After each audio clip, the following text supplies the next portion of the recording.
Rekha Gupta, after taking over as the Chief Minister of the National Capital, has now prioritized tabling the CAG reports. 14 of them, which are pending, will be tabled, will be presented in the upcoming assembly session. And these reports, which were not addressed by the previous government, will now be tabled for discussion.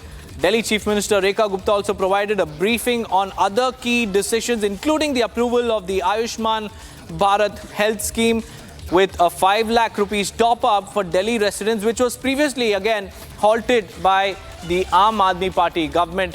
So a lot of new initiatives, and also some of them a direct counter to the previous regime, now coming into effect. And the most pertinent of them all is the tabling of 14 CAG reports, because previously a lot of questions were raised before the Aam Aadmi Party government as to why CAG reports were not brought up for discussion. But right now, in the BJP tenure, these CAG reports will be mentioned and presented before the State Assembly for discussion.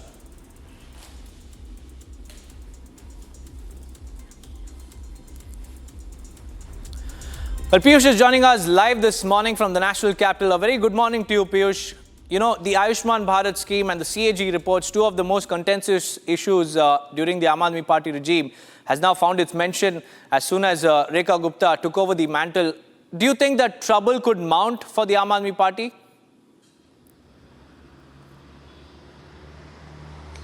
So yes, good morning to you, Deepak, and good morning to all our viewers who are viewing us at the moment. And you rightly mentioned that yesterday we saw that there was an action-packed day after a grand oath-taking ceremony by the Delhi government, in which Delhi got its 4th woman chief minister in form of Rekha Gupta. So we saw that yesterday there was a lot of symbolism at play, in which there was an evening aarti that was first conducted near Yamuna River at around 6 p.m. And following that, there was the first cabinet meeting of the Delhi government, in which it was discussed and it was mentioned that first, the Ayushman Bharat Yojana that was inaugurated by the central government is now going to be implemented in the national capital.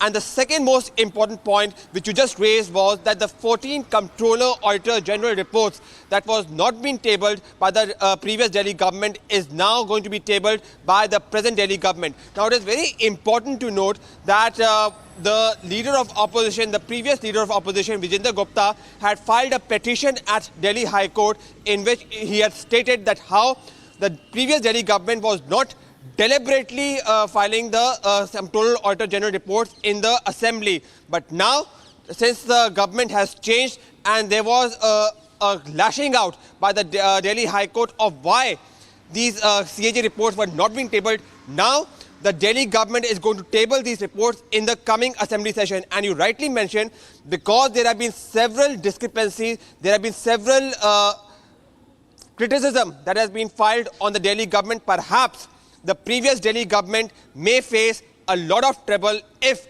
some information is going to be put forward in the public domain, which have been there in these CAG reports. Back to the studio.